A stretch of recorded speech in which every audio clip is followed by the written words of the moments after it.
But today we will be talking about the word love and be discussing what it means. At a week from now, the word love will be mentioned many different times over the course of that week as we pull up on Valentine's Day.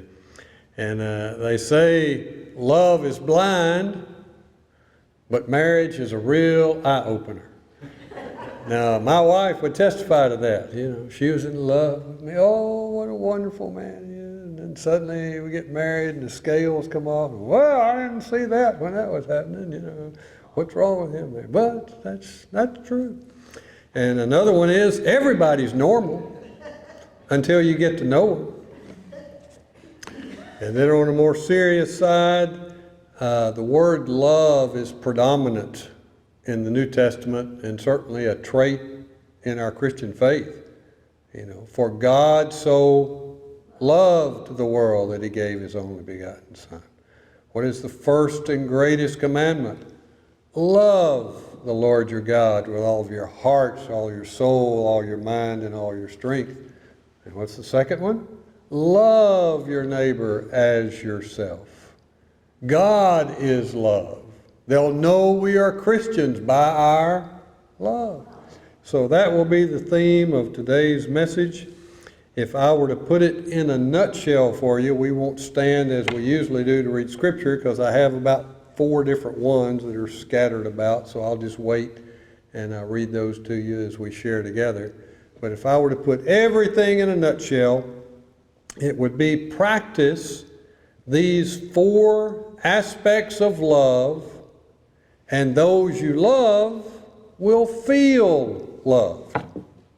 Practice these 4 aspects of love, and those that you love will feel loved.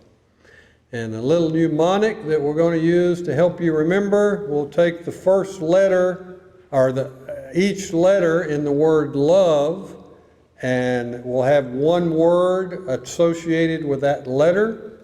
And then hopefully by the end of the message, I'm going to give you a little quiz. You know, I'm a teacher, so you always have to give quizzes and all. I'll give you a little quiz at the end, and make sure you remember those 4 words. And Donna, I do have it written down. Time for questions, anything that didn't make clear. But if I get to going and I forget, just lift your hand and say, well, Brother Steve, I got a question on that. And so there'll be time at the end if I get to going too fast or I don't make things clear, I'll let you ask questions. Because in my mind, it is perfectly clear. I know exactly what I'm saying. It's as clear as that pane glass. But sometimes my kids say, well, you know, that glass you're looking through may be clear, but what I'm hearing, it's just got mud and dirt all over it. It's fuzzy. I don't know what you're talking about, Dad. So hopefully it'll come out good at the end, but if it doesn't, ask me some questions. If you want the complete list of what it means to love, there's one chapter in the Bible that we all know that has a whole listing of what love is, and that would be 1 Corinthians 13. And we don't have time today. That would be like a 4-part message if I were to preach all the way through those. But we'll start today with the first letter, L, and the word I've selected is listen. If you love someone, and you care about them, and you want them to feel loved, you better learn how to be a good listener. And James 1:19 tells us, be quick to listen, and slow to speak, and slow to anger. And then if you look in Proverbs 18:13, it says, he who gives an answer before he hears, it is folly and shame to him. So these 2 verses are really accentuating that we need to listen with the 2 ears that God gave us and close the 1 mouth that he gave us. You know, that old saying, God gave you 2 ears and 1 mouth, so that ought to give you some clue as to how much listening you ought to do. You know, don't just throw it in gear and start talking. Let me read these verses in another version. Some of you use King James Version. My wife loves King James Version. I know many of you probably grew up with it. I use the New American Standard most of the time when I'm preaching, but there is a version called Good News for Modern Man, or the Good News Modern Translation, and I first began reading that when I was in junior high. It came out in 1976, I believe. And so they translate passages into the common everyday language of people. Sometimes we get to translating things, and if you go word by word, you understand it, but it's not as clear. And I have to use like a different language. I think I've used this illustration before, but if not, I think you'll catch it if you know any Spanish. To translate from Spanish, which some of us know, some of us don't, into English is a process. I happen to have studied Hebrew and Greek when I was in seminary. I wish I could say I remembered a lot of it, but through the years I have not kept up with it as much as I should. I do have a friend, he does his devotions every day in Greek, so he's kept up with it. I haven't been as diligent. But when you go from one language to English, or one language to any language, you have to communicate the thought and intent of those words. And so some people do it directly. It's a direct word-to-word translation. Other people, you use called the dynamic equivalent. So I'll illustrate it this way. Como se llama in Spanish is how, se is you, are llamar, or llama, are called. So how are you called? Now you probably get where I'm going with this is, and you answer, me llamo John. Me called John. Well, we don't talk that way. Me called John. You know, it's bad grammar. It's just bad. And what are you called? Me called Nora. Well, you just don't do it that way. So you say, my name is John. You know, and we understand that because you're getting the same meaning from here to here. It's just you're phrasing it differently to put it in English language, not in the way we do it, or in the way they do it.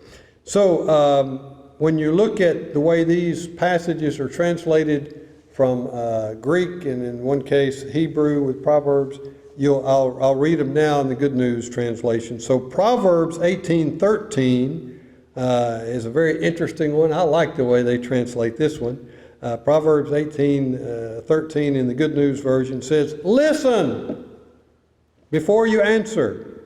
If you don't, you're being stupid and insulting. Now that communicates. Everybody here understands that. If you read it, maybe in King James or another, it says, he who gives an answer before he hears, it is folly and shame to him. I don't even know that we use the word folly that much. But now, what I just read, that communicates.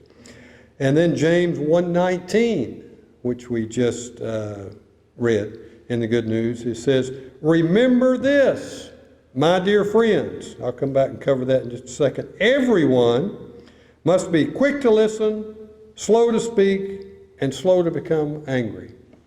And I'm going to emphasize these parts, my dear friends and everyone. If you take this literally and you look at James, you will see, let's see if I can get to it here.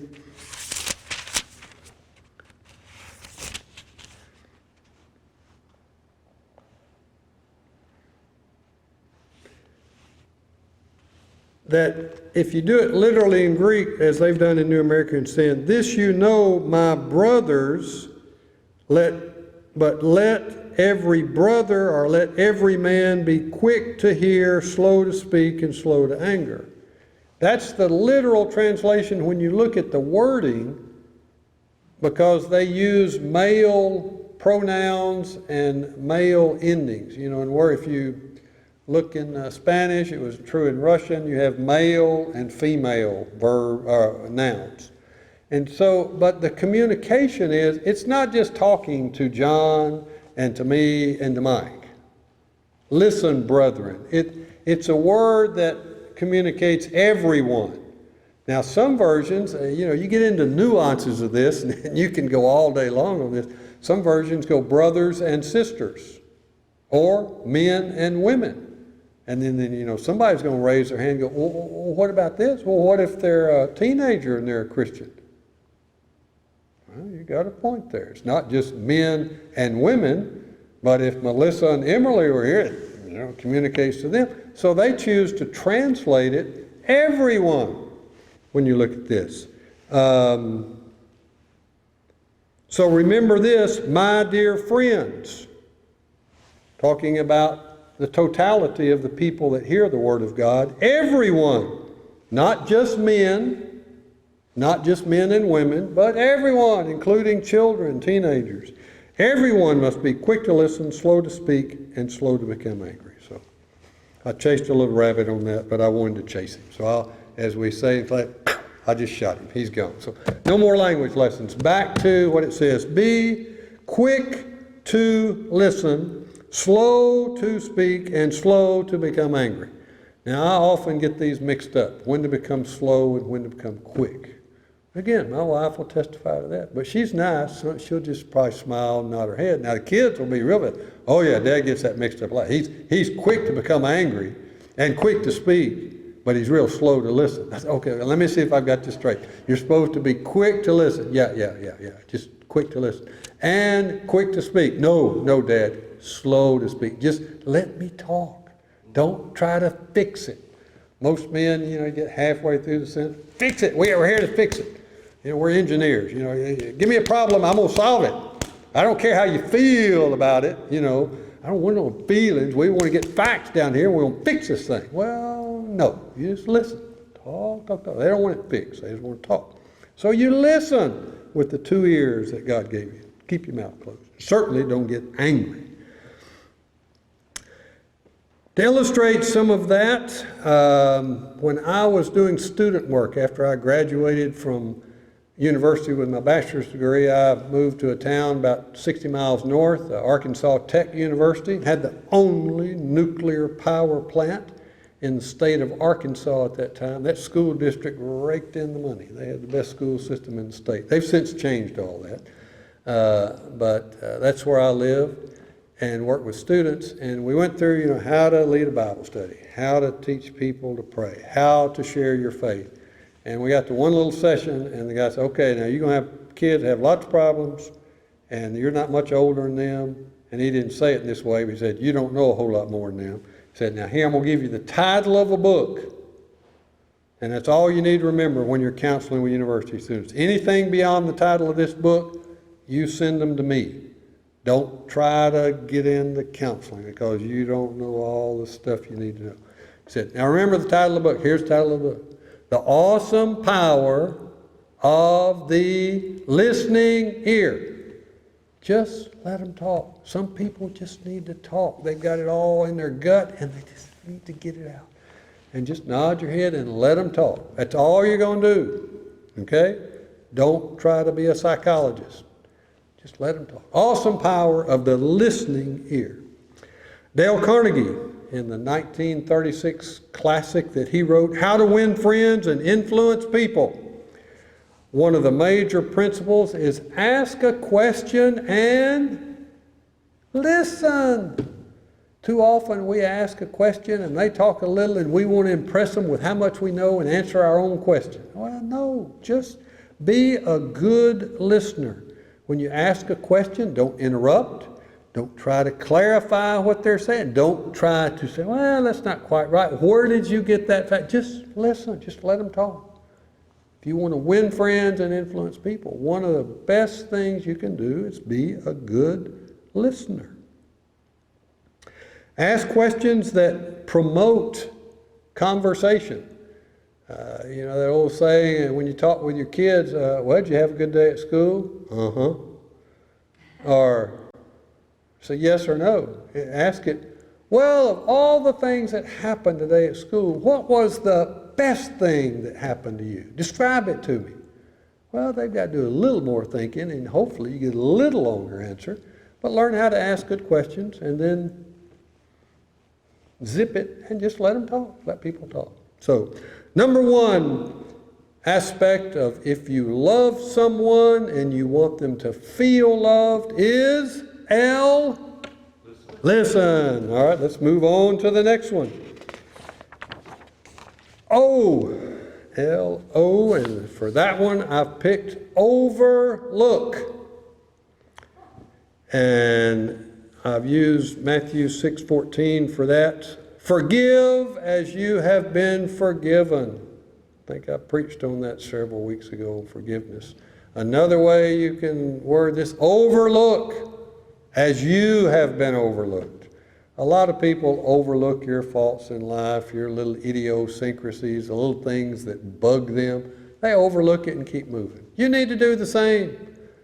They overlook your faults and your little quirks and personality traits that you think, well, that's weird. But, everybody's different. Like that other first thing I quoted coming in, everybody's normal until you get to know them. And, everybody's got these little quirks in them.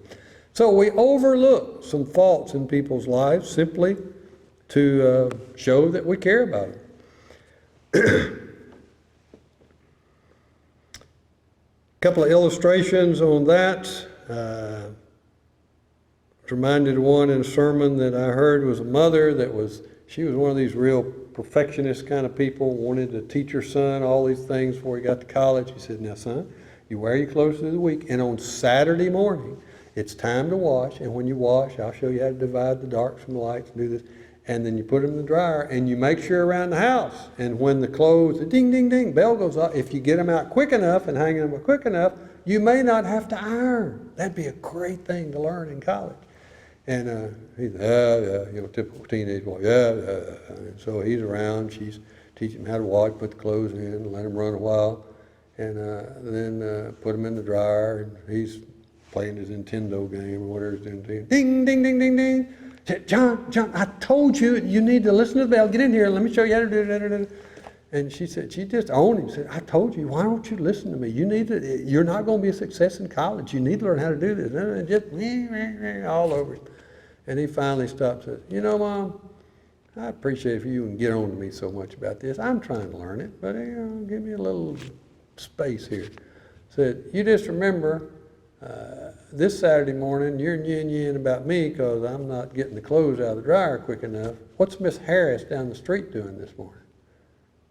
The story behind Miss Harris's son had gotten into a lot of trouble. He was in the juvenile detention center, and the only day she could see her son in the week was Saturday morning. So she had to make an appointment the early part of the week to go down to the juvenile detention center to see her son through a half-inch plate glass window and say, well, how did your week go? So say, Mom, it could be a lot worse. Just remember, it could be a lot worse. So overlook some stuff. If he doesn't pull the clothes out and they're all wrinkled, let them be wrinkled. We were with our grandkids, we didn't tell you that. We'll be with the grandkids in Maryland this past weekend. We were with my son and his family. We were in Shawnee. We met and spent the night in the hotel, celebrated 3 birthdays. They're all kind of together, so we picked the middle one and just wrapped them all together and did it. Well, the little boy, if you knew Edom, he talked, and he got a little bit of a lisp, and you have to really listen to catch him. But, for him, life is just, have fun doing it. Put your shoes on there on the wrong feet. Well, in years past, I'd say, all right, come here, Edom, hop up my lap. Let me get those shoes on right. I just overlook it. If he's happy, I'm happy. Put his pajamas on, they're on backwards. They had little fly things sticking here, and mismatched. He pulled the wrong top and the wrong bottoms out, and they don't know. Who cares? Let just go. Overlook that kind of stuff. Sometimes there are just times you just overlook and keep going. So I'm going to lead up to one where I didn't overlook, and there were consequences to that. But I'll tell another one when we were in UAE, one that I just couldn't overlook. We bought, when we lived there, all the houses come unfurnished. I mean, nothing when you rent.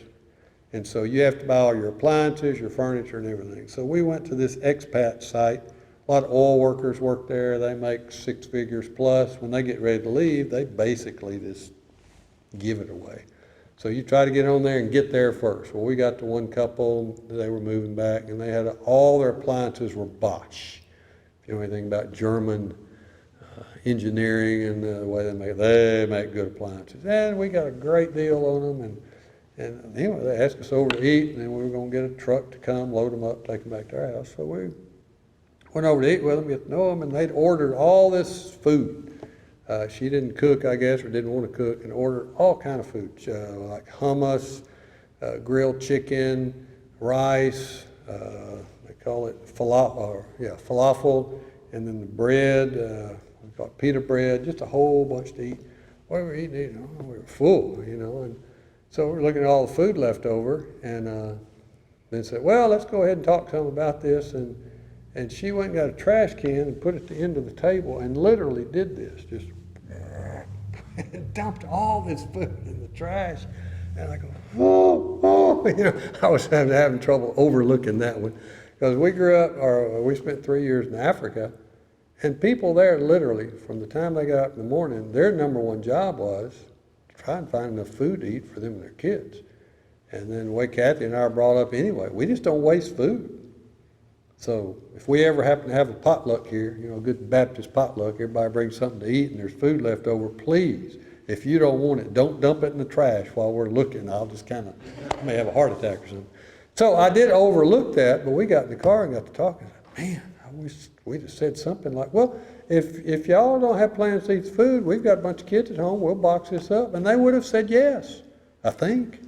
But before they could say anything, but I didn't say, well, stop, you can't do that. Well, it's their food and they paid for it, so I just overlooked it. Now, there was another situation. I'll tell you what happens when you don't overlook, and you should overlook.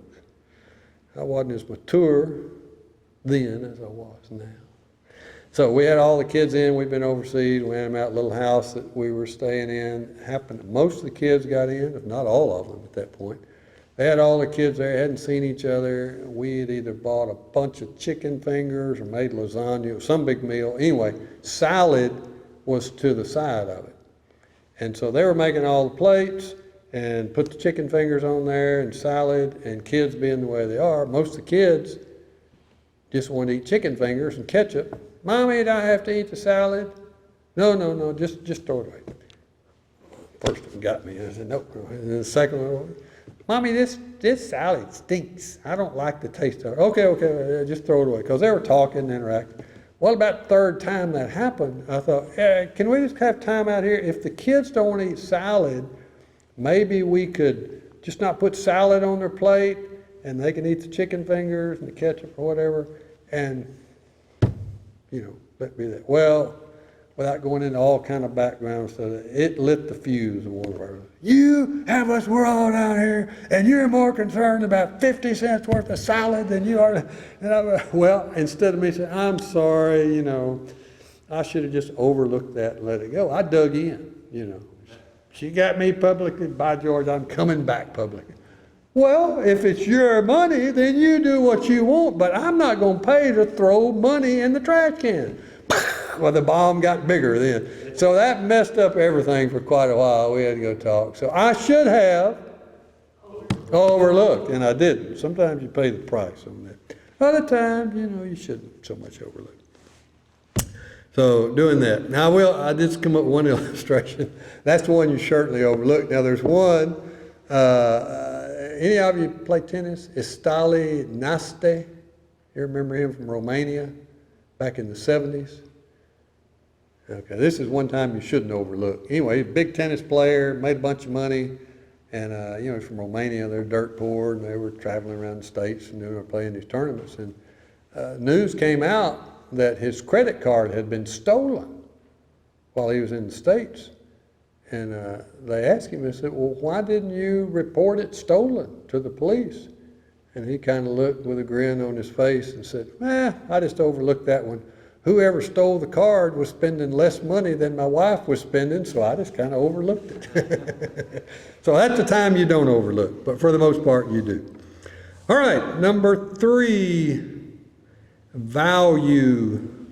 L, love. O, overlook. V, value. If you really want to love someone, you value them. 2 Corinthians 4:7 tells us that we are treasure in earthen vessels. Good News Translation says we are spiritual treasure in clay pots. So So you can put that picture in your mind. All of us are broken. I mean, we all have to admit, if we all get to know each other, we've got cracks that have been covered up with some nice wax and maybe colored markers. We're not perfect. We're broken. But inside of us, if we have the Holy Spirit, we are valuable. God says we're valuable, even in the midst of these clay pots. And human beings in general are valuable. We should value people. And so if you say you love your wife, your children, your brothers, your sisters, your neighbors, then you should value them. Look for the good in a person. It's easy to find the bad. Another message I'll probably preach at some point. I'll give away one of my illustrations. You can tell you put a glass of water up here and it's up to the midline, and people will look at that glass. It's only half empty. I'm just frustrated. I didn't get my other half. And other people, oh, it's half full. You know, that's better than an empty glass. Or if it had a little dot, black dot, or a little dirt on the side, they don't see that. They see the water inside. They can drink half a glass of water. And so there's a point at which you have to accentuate the positive in a person. We're all broken. Value who they are.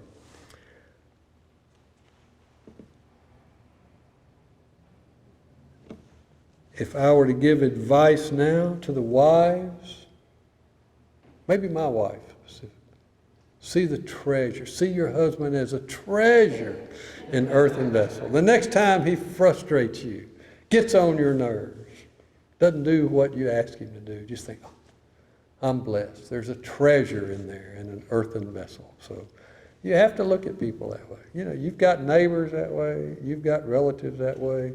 If you want to, they can really get on your nerves to where you're just tense all the time. You can't wait to leave them. Or you say, okay, God made them in His image. They're broken like I'm broken. I'm broken in different ways. I'm a clay pot that's got cracks. They're a clay pot that's got cracks. They're of value to God. I'm of value to God. So look at people if you love them and value who they are.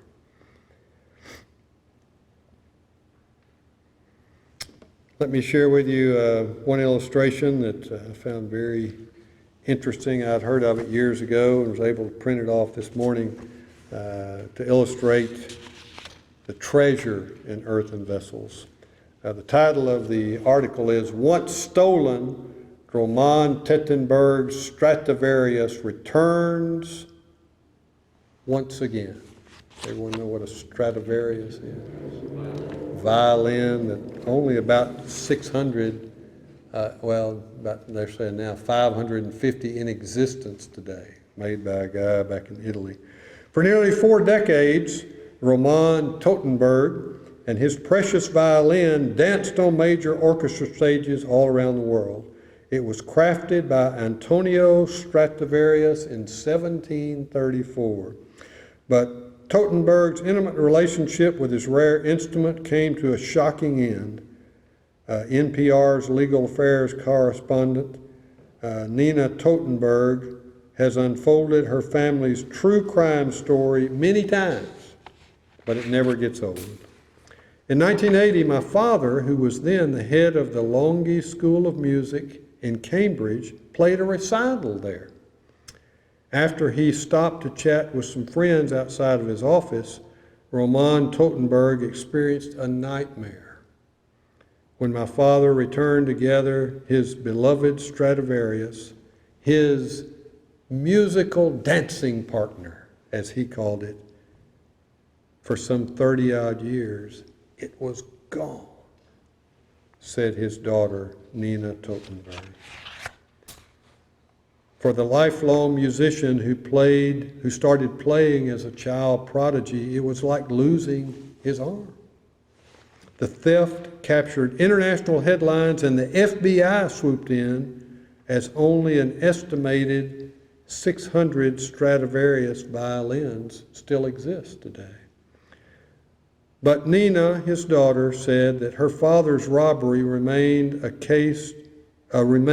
cold case for decades.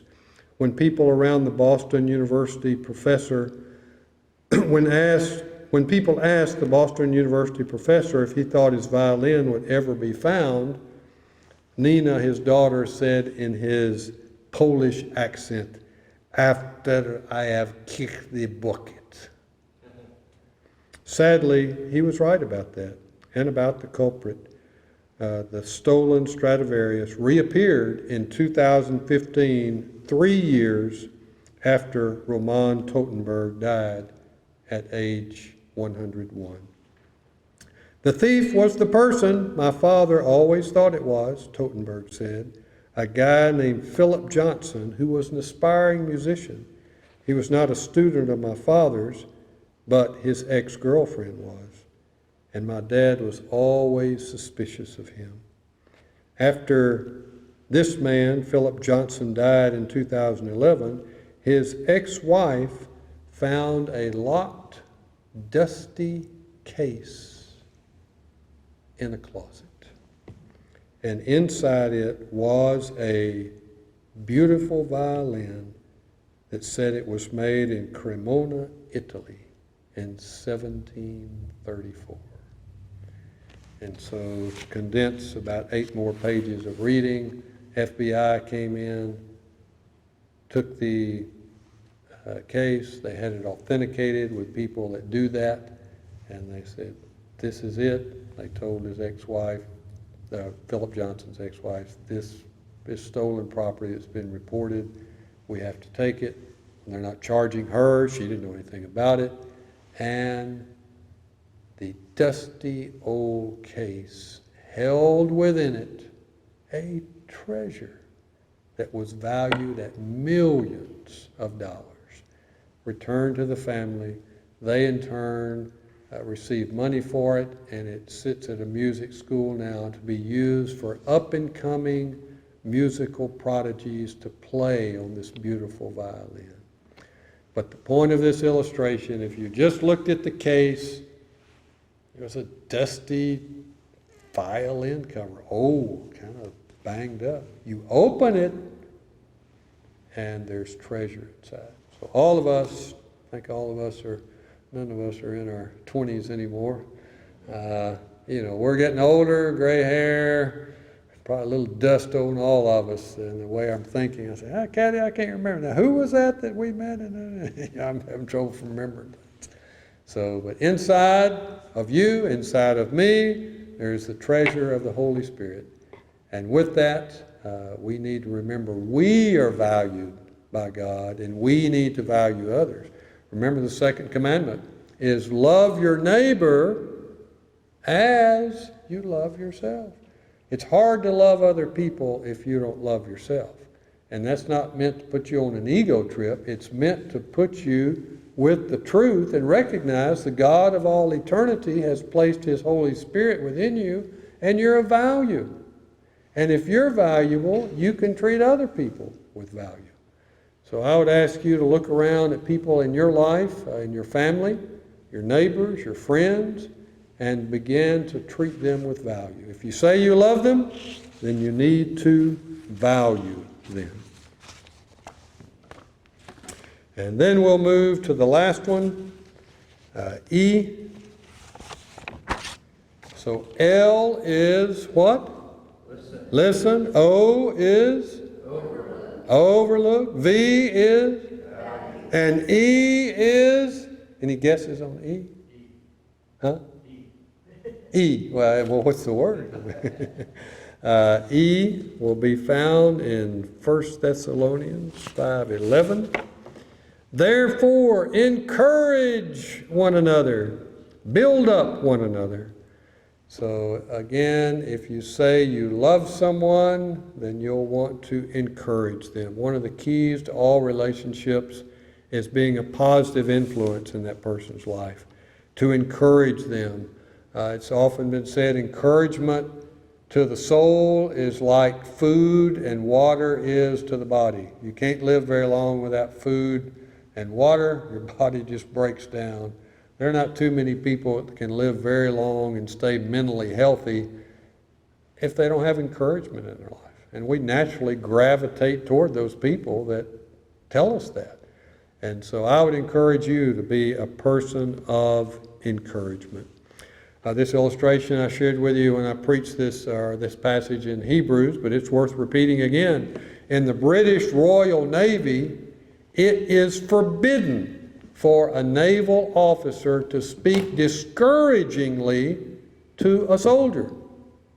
You communicate what you've got to communicate, and you are very precise and exact on what your job is, but it's not done in a demeaning, belittling, discouraging way. And you can open up the Royal British Navy and find that in there. Well, that's exactly what 1 Thessalonians 5:11 says.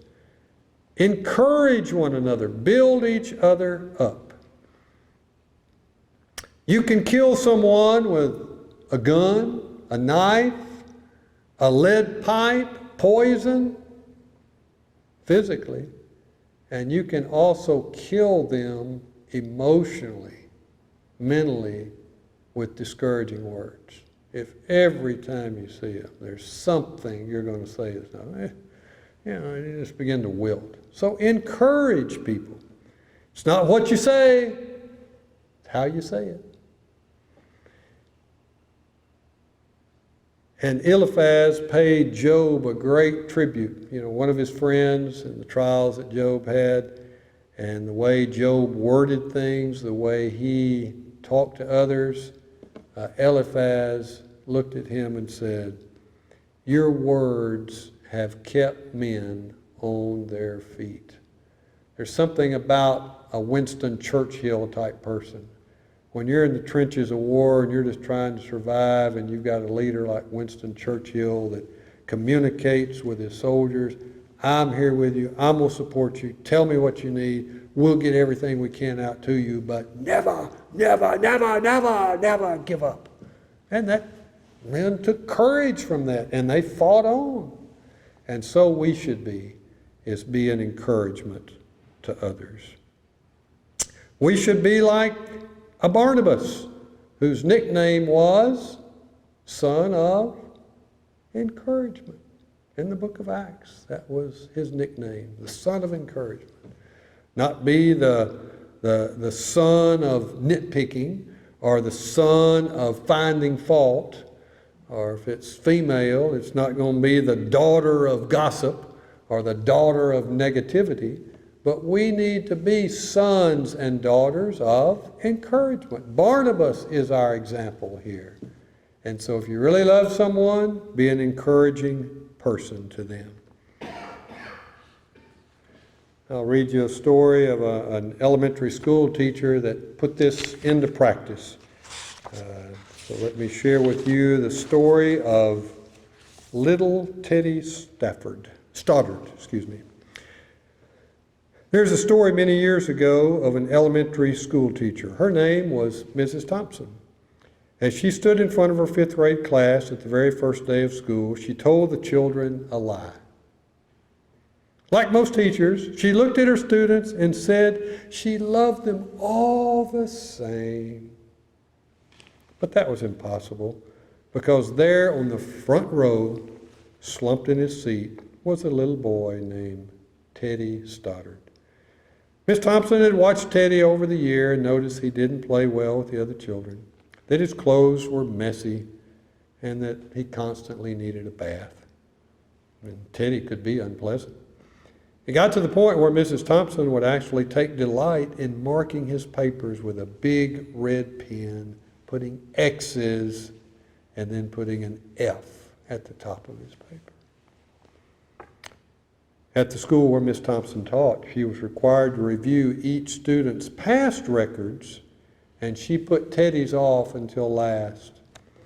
However, when she reviewed his file, she was in for a surprise. Teddy's 1st grade teacher wrote, "Teddy is a bright child with a ready laugh. He does his work neatly. He has good manners. He is a joy to be around." His 2nd grade teacher wrote, "Teddy is an excellent student, well liked by his classmates, but now he's troubled because his mother has a terminal illness, and life at home must really be a struggle for him." Then his 3rd grade teacher wrote, "His mother's death has been hard on him. He tries to do his best, but his father doesn't show much interest in him, and his home life will soon affect him if some steps aren't taken. Teddy's fourth grade teacher wrote, "Teddy is withdrawn. He doesn't show much interest in school, doesn't have many friends, and sometimes sleeps in class." Now, Mrs. Thompson, his fifth grade teacher, realized the problem, and she was ashamed of herself. She felt even worse when her students brought Christmas presents wrapped in beautiful ribbons and bright paper, except for Teddy's. His present was clumsily wrapped in heavy brown paper that he got from the grocery bag.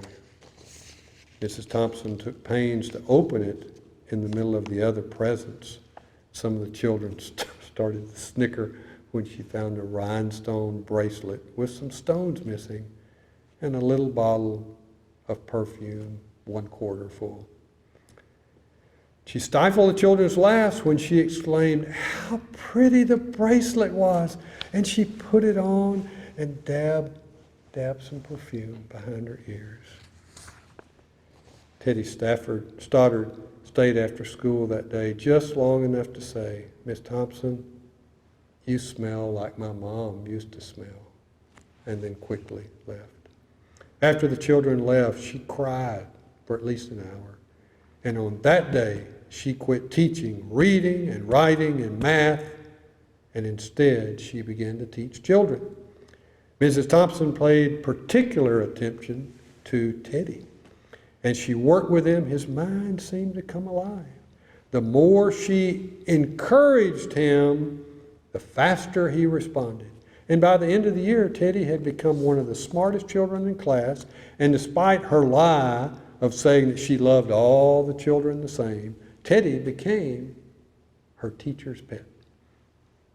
A year later, she found a note under her door from Teddy saying that she was still the best teacher he'd ever had in his whole life. 6 years went by, and she got another note from Teddy. He then wrote on that he'd finished high school, third in his class, and she was still the best teacher he'd ever had in his whole life. 4 years after that, she got another letter saying that while things had been tough at times, he'd stayed in college and stuck with it and would soon graduate with a degree with highest honors. He assured Miss Thompson that she was still the best and favorite teacher he'd ever had in his whole life. And then 4 more years passed, and yet another letter came. This time, he explained that after he got his bachelor's degree, he decided to go on a little further. And the letter explained that she was still the best and favorite teacher he'd ever had. But now his name was a little longer, and the letter was signed Theodore F. Stoddard, M.D. The story doesn't end there.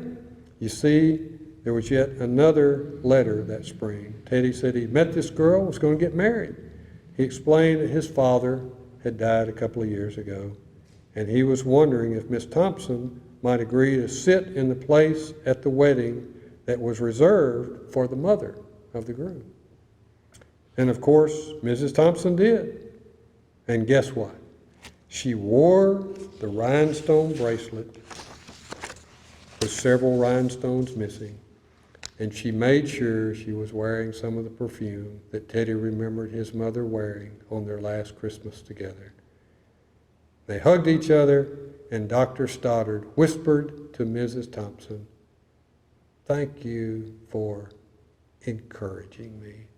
Thank you for believing in me. Thank you for making me feel important and showing me that I could make a difference." And Miss Thompson, with tears in her eyes, whispered back. She said, "Teddy, you got it all wrong. You were the one that taught me to make a difference. I didn't know how to teach until I met you." So what a dramatic, powerful story of one teacher making a difference in one young man's life by encouraging him. And so as we look back on this message, I would ask you to just evaluate your own life and ask, am I a person that listens? Am I a person that overlooks? Am I a person that values others? Am I a person that encourages others? And if you see any weaknesses, or if God right now is bringing people to mind that you say, oh, I cut that short and I was angry, not just slow to speak and quick to listen, I was fast to anger, and you may have to apologize to somebody. Or you haven't overlooked something. And really, in the big scope of life, does it matter if the shoes are on the wrong feet and the pajamas are on backwards? So there are situations like that you just need to overlook. Value people. Doesn't matter who it is. Any person you meet. I didn't share some of these quickly, and then I got to close. I get to go into it. I always say I'm going to preach short and everything. Kathy and I've learned it's amazing if you will look at people when you go to restaurants and just value them, what they'll tell you. I mean, we've sat down many a time, and it's just our custom. We'll sit down to eat, and we'll say, well, we're fixing to have a blessing over our food. Is there anything we could pray with you about? And we get answers all the way from, no, everything's pretty good. I say, okay, well, we'll just thank God that life's going well for you. Somebody will say, well, I really need a different job. And so I pray, oh, we'll pray for you about that. And then we've had different times. One, when we were in Jackson attending a funeral, we went to a Red Lobster and got talking and just asked this girl, oh, how long have you worked here? Oh, only about 2 weeks. Said, really? Where'd you move from? Or how's that? I said, well, I moved from Little Rock. Her phrasing was, I had to move from Little Rock here.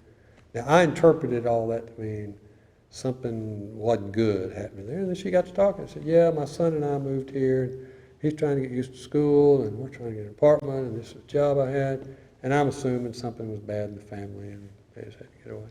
So she started talking with us, and the more we talked, she just stayed and talked and talked. And I said, well, we're fixing to have a blessing for our meal now. We're just going to pray for you about this. And little tears came to her eyes. I said, thank you.